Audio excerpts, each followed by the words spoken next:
Okay, good morning. We're here, South Sound Connection number 9. I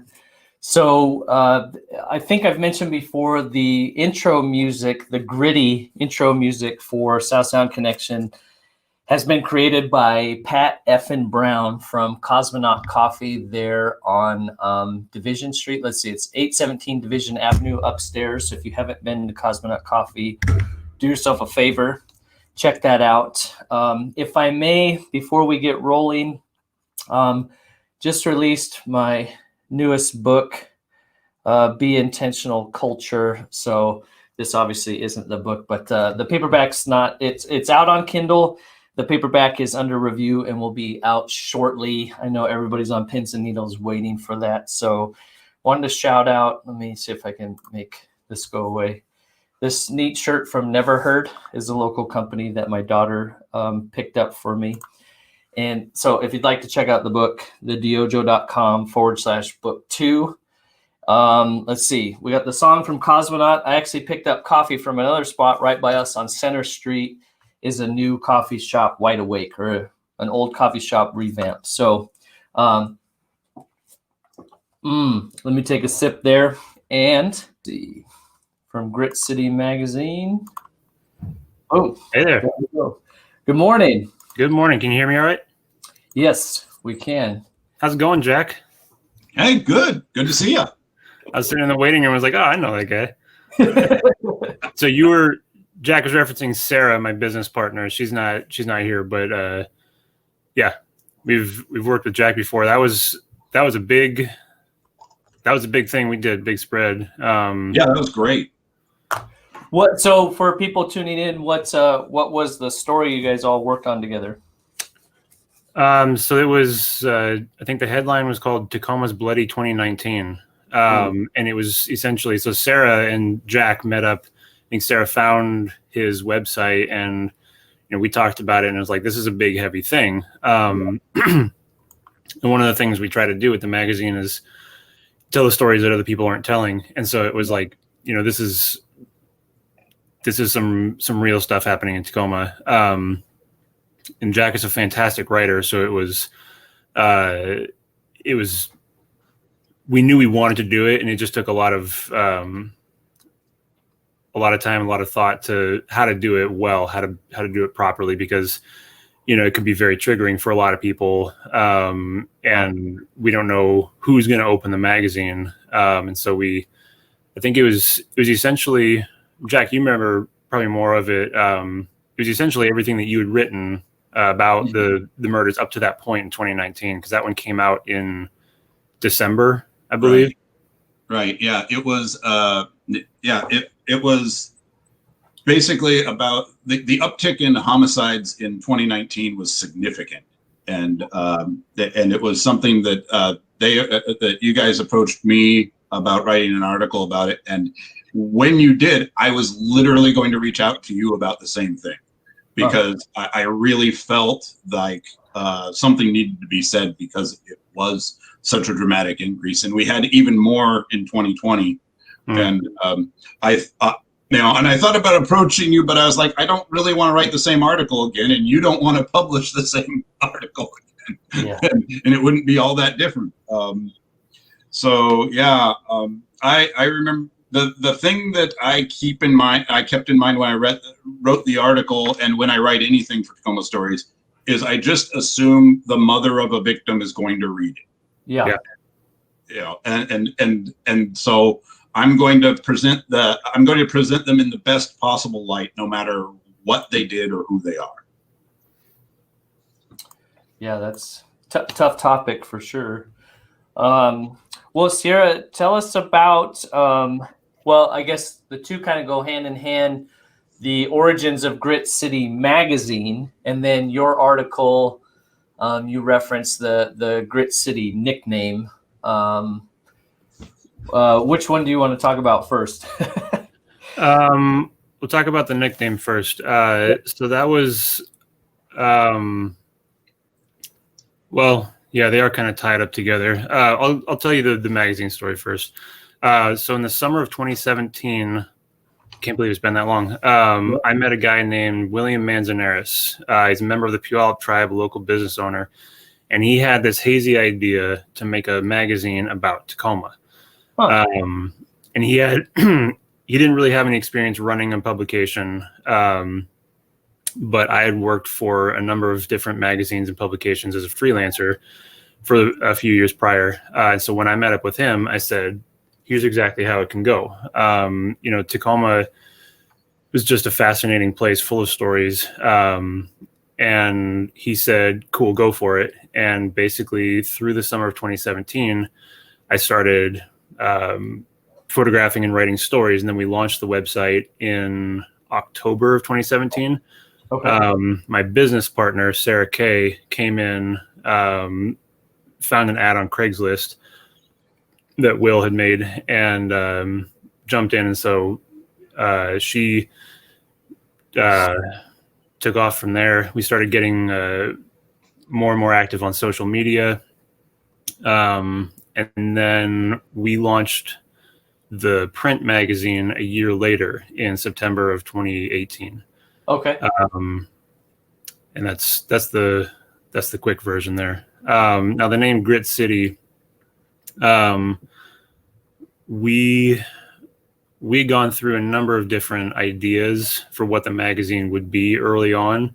Will's original idea was much more like regional, like a Northwest kind of thing, and much more about like reviews of businesses and restaurants and things like that. Because he's a business guy, so his mind was like, how can we make money off of this? How can we sell ads and stuff?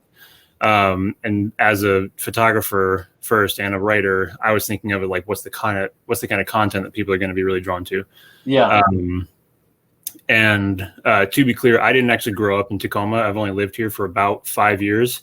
My wife grew up in Gig Harbor. And so when I moved here, I had, everything was new and novel. And it was like, experiencing Tacoma for the first time, I saw all these stories just flowing out of the city. And there was just so much opportunity to tell these really interesting stories. Where did you move from?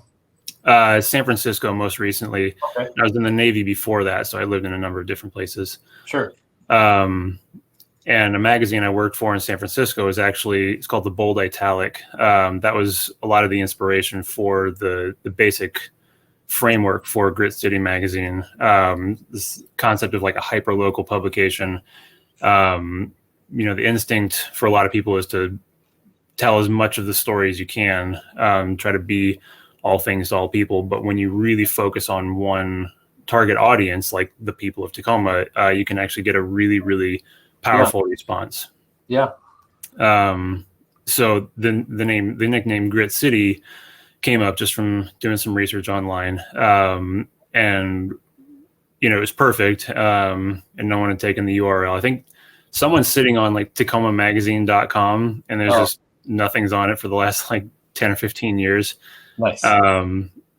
So yeah, Grit City was perfect. And it really fit the kind of storytelling that I gravitate towards anyway, more, we definitely like skew blue collar, a little more low key. We're not out there trying to share the best organic quinoa recipes. Telling stories about homicides in 2019. I know. I got the latest one, and I was really disappointed. There's no recipes, like you said, quinoa recipes. So I'm probably gonna have to return it. No, is there? I think that's the one with the squid. That might be the first recipe we actually included in the magazine. We've got a recipe for a squid po' boy. Yep. Relevant to the story, though, right? Yeah. I'm not doing it justice, but great artwork and all kinds of. Are all of them? This is the first one I've received. Are all of them this format? Yeah, they're all 11 by 14. That one, you'll notice the cover is a little bit different. We actually we letterpressed 900 of those. So are you familiar with Beautiful Angle? No. I see. So that poster in the background in Jack's place, that's a Beautiful Angle poster. Sweet. This one and this one. These posters, it's a lot of your listeners will be familiar with it. Is that what's on the back too? No, that's just an old music. album cover, but basically beautiful angle. It's two guys, Lance Kagi and Tom Llewellyn, and they make these letterpress posters. Lance has an enormous printing press in his basement, and they make these beautiful posters approximately once a month for the last 18 years, and they hide them around Tacoma. And if you find one, you can keep it. And then they sell edition versions of them on their website, and the fewer there are, the more expensive they are, and people are buying them for a lot of money. They're amazing pieces of art. Yeah. Anyway, Lance Kagi is the owner of Rotator Creative, and they're the ones who do the design for our magazines, the last 4 magazines at least. And so for number 10, he wanted to do something special, and so he actually hand cranked, letterpress, printed all of those covers. Set the type. He cut that giant X out of plywood, and so each cover is a little bit different. That's cool. Yeah. Anyway, Grit City, the nickname, it's a long story. It's one of the longer stories that we published online, but I really wanted to get it right, and so I did a ton of research in the Northwest room. And the basic story, I'm going to try to get the dates right, but in the early 2000s, Tacoma was obsessed with rebranding itself. The people in charge of Tacoma, anyway, city government and all that. And it was a lot of like trying to cover up their industrial past. And like, there was this, anybody who grew up here in the 90s will remember this, like America's #1 wired city. That was their whole thing, like Tacoma's branding. Because they installed this, at the time, this like mega fast revolutionary broadband internet in an effort to get tech companies in here. Okay. And around the same time, there was the David Brame murders, and there was the DC snipers.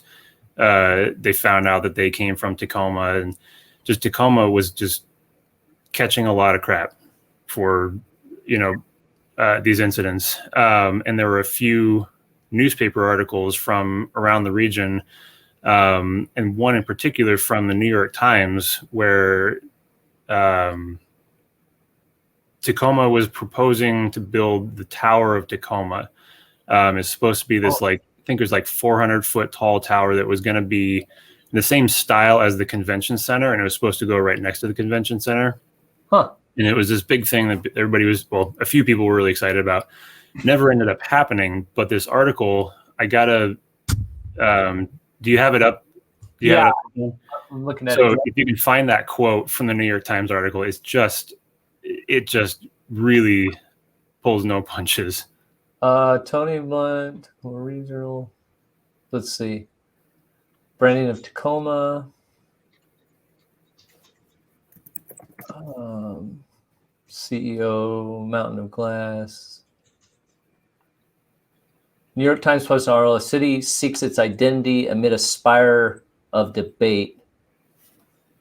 This one, the last few decades did not go well for this city 30 miles south of Seattle. It was always the lesser city on Puget Sound, smelly, crumbling Tacoma, hometown of Ted Bundy, serial killer, a dusty, dying pulp mill, mud hole with an undesirable ego problem. Is that the quote? Yeah. So that was the first paragraph in this New York Times article. Good gravy. And so that's essentially the perception of Tacoma for a long time through like the 90s and early 2000s. And the writer, so a writer named Callahan, Steve Callahan. Peter. Right. Wrote, he came to the defense of Tacoma often around that time.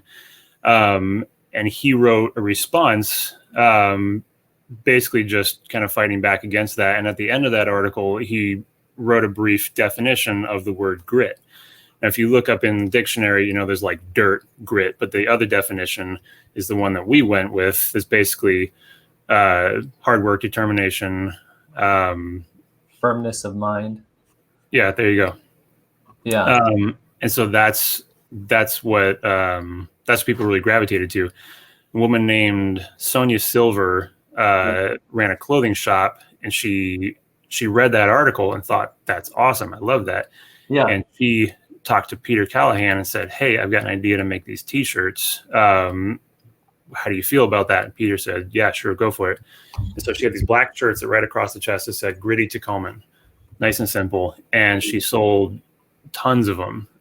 People really got into it. You know, it was the first Tacoma t-shirt. Like now you can find all different kinds of designs applauding Tacoma for different things. That was the first one. And it took off from there. That was like right around when social media started to take off, and Facebook, and you could just type in whatever city you wanted to say where you were from. And a lot of people were listing Grit City, Washington as their location. And I think that was one of the, how it took off. And I dug into a lot of old articles to find exactly where it came from. And as far as I can tell, that's the story. I've heard from a few people on social media that they remember calling it Grit City back in the 80s. So there's a couple conflicting stories, but that's, as far as I can tell, that's where the nickname came from. Very nice. Yeah, the article, if people want to look it up, the real story behind Tacoma's nickname, Grit City. So on Grit City magazine. So that's from, I don't see a date, but. Oh yeah, it's up in the slug line, 2019. Oh, 2019. Yep. Yeah. So, just last year. Well, what's sorry, lost my pencil. Yeah, we got the origins of the mag. So how are you guys in the age when all magazines seem to be going digital? You guys are going in the reverse. And then not only that, it's bigger, brighter, you're not cutting costs as far as like trying to do black and white or making it teeny tiny or just on paper. How has the response then been? And I'm assuming you had some momentum going into 2020. Did 2020 impact that or change kind of how you approached printing? Yeah. So to be perfectly honest, when we first started thinking about making a print magazine, I thought it was a terrible idea. That was Will's original idea, was to make a print thing because in his experience, you could sell ads in that easier. But every magazine that I've worked for in the last 15 years that started in the last 15 years doesn't exist anymore. Yeah. The only ones that exist anymore, in my experience, are the ones that have been around for decades. And so Sarah and I had, the Grit City magazine runs on arguments, basically. We had a lot of spirited debates about the pros and cons of that. And we eventually decided to just try it out and see what happened. And so the first one that we launched, we did pre-sales. And so we printed out this crappy, like fake 11 by 14 thing that just said, insert clever cover art here. And we sold it. We said, hey, we're making a print magazine. Here's kind of what it'll look like. Here's the kind of stuff it'll go in. Are you interested? And it actually, it sold out before it even went to print. We were doing we did a limited run of 253. Okay. Yep. And it was really popular, and I was really surprised. And so we sold those, and we said, well, all right, I guess we got to do a second one now. Yeah. So we started doing it every quarter, and it's been ramping up in popularity ever since. And right now we've got something around 500 subscribers, and we sell individual ones separately from that throughout the quarter as new ones come out. And I think it's just a matter of, like, personally, social media is great for us for business. It's how we talk to people, but I'm burnt out, man. Like I spend probably 5 minutes a week on my personal social media pages. It's a lot. And I think a lot of people are feeling that way too, that just having a constant flow of information straight into your eyeballs 24 hours a day, it just gets tiring. And so having a piece of paper that you can hold in your hand, you can read as much as you want and then put it down. And it's not going to beep at you to read more. It's just a nice thing. And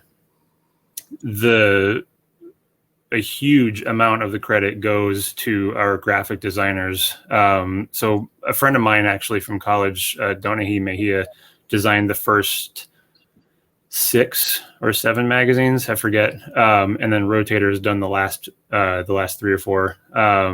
And the graphic design, just it takes a good story and it makes it so much better. Sarah and I have like zero responsibility for the graphic design of the magazines. And so the thing was, when we first started sitting down, we're like, okay, we're going to make a print magazine. We figured if we're going to take the time to do it, we may as well make it worth holding on to. We didn't want to make something that people would recycle. And so that's why you'll notice we don't do traditional ads in the magazine. It's all just the stories. We've got like one spread at the beginning that's thank yous for people and businesses. And I think enough people have responded to that they agree that, this is just a nice thing to take a break with. Yeah. And we try to do it differently every time. So it's not terribly formulaic. You're always going to have a different kind of story in there. And then you were asking about how 2020 has gone for us. Yeah. I mean, a lot of people, 2020 was looking real good, right? Momentum. Mm-hmm. And then obviously we had upheaval at the beginning of the year, and then, which doesn't seem to have stopped. And then add the pandemic to that. Did that impact your business and how you guys went about it? Yeah, absolutely. So up until everything shut down, we were graciously invited to all of the Tacoma night markets, which I don't know if you're familiar with that, but it was one of the greatest things going on every month in Tacoma. Leah Morgan ran that thing really, really well, and that was a fantastic thing. And it was such a bummer to see it shut down just for the fun of it, but also that was like the revenue we got from the 2 events we would do each month was essentially one of our paychecks. Wow. Just coincidentally, the previous January, we launched a Patreon campaign, and people really showed up and helped us out with that. And that's been going up and up and up. It's basically Patreon. It's a crowdfunding thing, but it's meant for like sustainability, and it's great for like fine artists who can't really sell a lot of their stuff. Yeah, it's based on the idea of like a patron of the arts from like the Renaissance days. Yeah, or basically they pay us every month, and we just keep doing what we're doing. And so that completely saved us through 2020. Wow. And so big shout out to all the people who've taken part in that. And that's continuing to go now. And that's if you open the second spread, I think in the magazine, there's like the thank yous page. Those are the people. So when the night market shut down, that completely came to our rescue. And I mean, I remember sitting in Sarah's backyard in like March, I think, when everything like really shut down, and we were like having a frank conversation about what to do if and when the magazine shuts down. Like, are we, because we own it 50-50. Will gave us the company after like a year. So that was another important part of that story. So Sarah and I own it 50-50, and we were like, I don't know. I guess like, I think Lowe's is hiring. Yeah. It was just, we figured we'll keep trying, drive it till the wheels fall off, and the wheels didn't fall off. Yeah. So that was a hell of a thing. I didn't really see that coming. And everything else, selling merch, selling the magazine, like I think a lot of our stuff, like we've had an online shop this whole time. Yeah. You can order the magazine online. So conveniently, a lot of our stuff was online anyway. And so it was like a relatively easy transition to, not anything in person. Yeah. Yeah. You got the full catalog. You can still buy some of the old magazines. Yep. It's cool little wood maps. I've got 3 of the posters up on my wall here in the office, and then the stickers too. So cool. Lots of ways to support Grit City Mag. So next issue, it's a quarterly, right? Correct. So the next issue would be March? Yep. Yeah, we're working on that right now, actually. Very cool. Very cool. Okay. Well, I want to be mindful of both of your time. Thank you so much for being generous with it. Is there any closing thoughts? Any words of inspiration for the thousands of listeners hanging on our every word? Keep telling good stories. Yeah. We've got lots of them. Yeah. Very cool. Well, thank you so much, Sarah, for joining us. I know we've been back and forth on a couple things for a while. So yeah, I'm glad I could. Thank you. Love what you guys are doing, and I hope you guys keep doing it. So any closing words from you, Jack? No, I think you covered it. Keep telling good stories. Be safe out there. And thanks for having us. Yeah. Awesome, guys. Well, thank you so much. Keep doing your thing. Thank you. Cool. Let's see. I got an outro video, so. Well, I would say thank you for listening, but really what I should be saying is you're welcome for having this to listen to. Thank you. You love me. You really love me. So what is South Sound Connection? Our goal is to highlight local businesses, entrepreneurs, and community efforts for doing good in the Pacific Northwest, the PNW, and beyond. So thank you. I will say it. Thank you for listening. This is brought to you by the DYOJO podcast, which is the premier podcast for the skilled trades. Could you turn that down just a little bit? But I was told that I could listen to the radio at a reasonable volume from 9 to 11. Yeah, I know you're allowed to.